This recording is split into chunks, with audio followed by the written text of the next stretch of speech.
رسول الله صلی الله علیه و سلم در هنگام روزه همسران خودش را میبوسیدند. هم ایشون روزه بودند و هم همسرانشون در واقع روزه بودند، اما همون گونه که از حدیث سابق حضرت عایشه رضی الله تعالی عنها برداشت می شود و صراحتاً بیان شده بود که رسول الله صلی الله علیه و سلم بیشتر از هر یک از شما اختیار خودش را در دست خودش داد.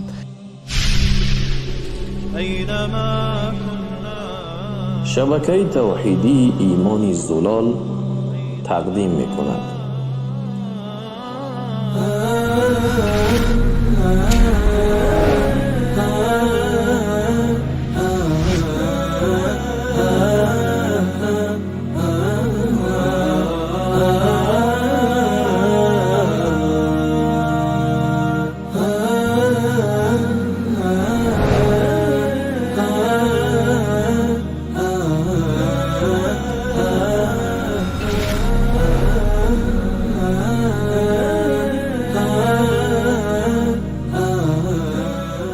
بسم الله الرحمن الرحیم و به نستعین. صلی الله علی نبینا محمد و علی آله و صحبه اجمعین. بینندگان عزیز و ارجمند، السلام علیکم و رحمت الله و برکاته. در جلسه قبل مواردی رو که یک فرد روزه‌دار در هنگام روزه اش می تواند انجام بدهد و کارهای مباحی محسوب می شوند در حالت روزه، نمونه از این کارها را من خدمت شما عرض کردم.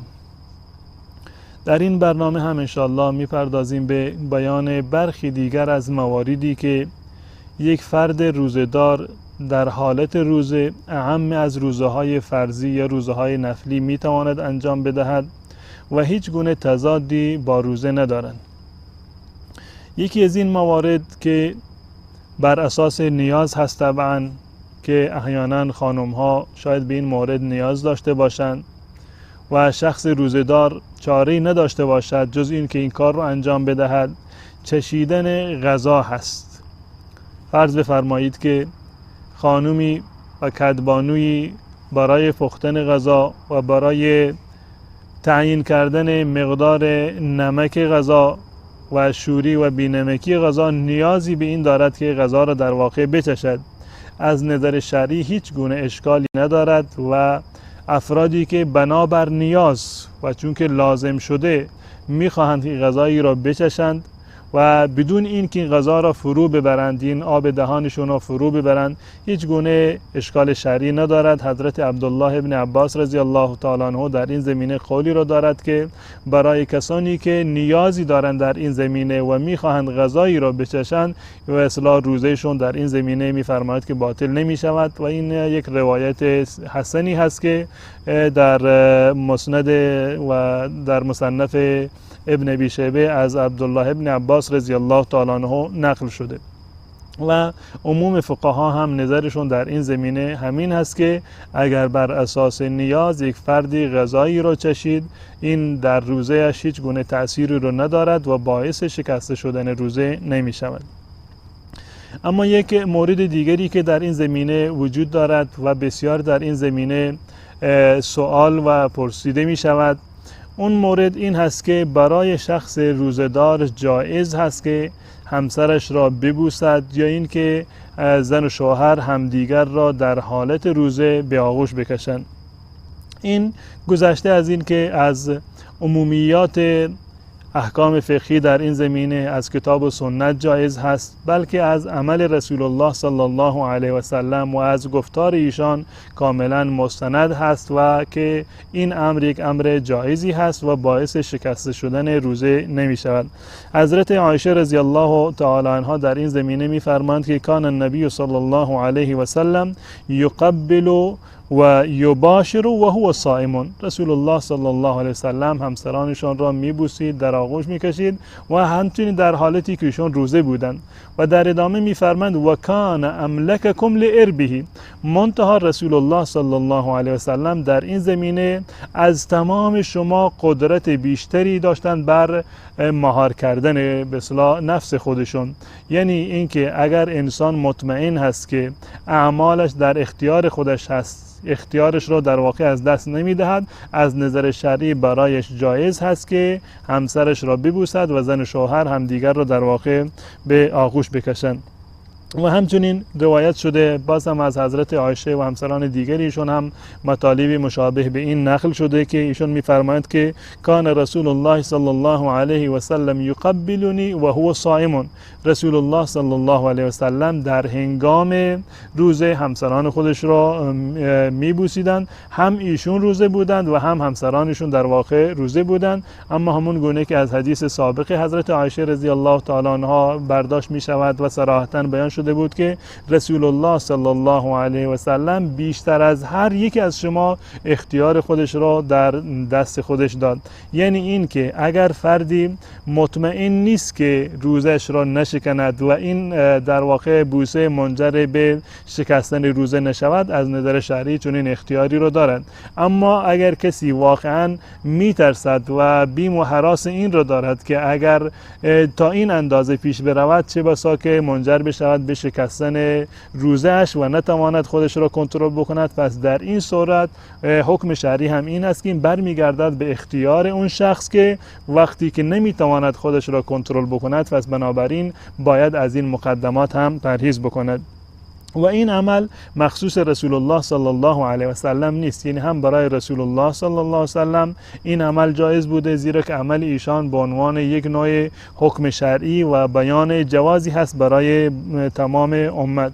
و در این زمینه روایتی هست از حضرت عمر ابن ابی سلمه که در منزل رسول الله صلی الله علیه و سلم بودند. مادرشون ام سلمه همسر رسول الله صلی الله علیه و سلم بودند. ایشون اومدند یک روزی پیش رسول الله صلی الله علیه و سلم و از ایشان یک سوالی رو مطرح کردند که یا رسول الله، یقبل الصائم، آیا صائم فرد روزدار اجازه دارد و از نظر شرعی میتواند که همسرش را ببوسد؟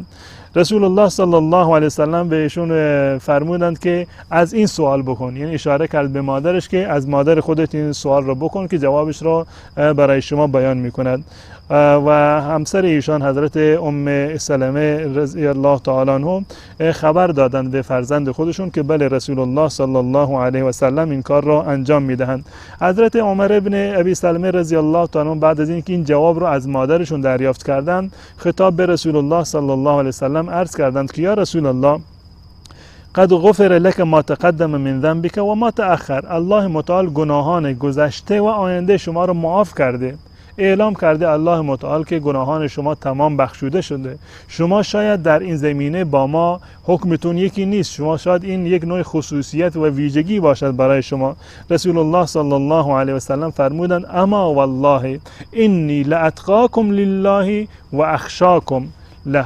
به خدا قسم من از تمام شما خشیت بیشتری و تقوا و پرهیزگاری بیشتری دارم و از الله متعال از تمام شما بیشتر میترسم. یعنی این که رسول الله صلی الله علیه وسلم بیان فرمودند که این حکم یک حکم اختصاصی برای من نیست، بلکه برای تمام شما این حکم وجود دارد. و همچنین در روایتی هست که رسول الله صلی الله علیه وسلم بوسیدن را با مزمزه کردن در واقع قیاس کردند و این بیان حکم را به این صورت در واقع به امت خودشون بیان فرمودند. در روایتی هست که جابر میگوید که حضرت عمر رضی الله تعالی عنه یک روز اومدند پیش رسول الله صلی الله علیه و سلم و به رسول الله صلی الله علیه و سلم عرض کردند که یا رسول الله لقد صنعت اليوم امرا عظیما، من امروز یک کار بسیار بزرگی را انجام دادم. رسول الله فرمودند خب چه کار کردی؟ گفت در حالتی که روزه بودم همسرم را بوسیدم. رسول الله صلی الله علیه و سلم فرمودند که ارأیت لو تمزمزت من الماء، خب اگر شما در حالت روزه آب در دهان می کردید یا به تعبیر شرعی مزمزه می کردید چی بود؟ حکمش چی هست؟ حضرت عمر فرمودند که هیچ ضرری به روزه نداشت و شکننده روزه نیست. رسول الله صلی الله علیه و سلم فرمودند ففیما، یعنی حکم این هم این است، یعنی حکم بوسه دقیقاً مانند این است که شما مجاز هستید در حالت روزه آب را در دهان خودتون بگذارید یا به تعبیر شرعی مزمزه بکنید. پس بنابراین اون گونه که از این روایات معلوم می شود برای شخص مسلمان زن و مرد در حالت روزه جایز هست که همدیگر را ببوسند و بوسیدن و در آغوش گرفتن همدیگر این جزو شکننده های روزه محسوب نمی شود، منتها کسانی که احتمال می دهند که به این امر به بسنده نکنند و مرتکب مقاربت و همبستری بشوند و در نتیجه مرتکب گناهی بشوند و روزهشون بشکند و کفاری برگردنشون لازم می شود، چون این افراد باید حتی از این مقدمات هم باید پرهیز بکنم. تا برنامه دیگر که در خدمت شما خواهم بود، تمامی شما را به الله متعال می سپارم.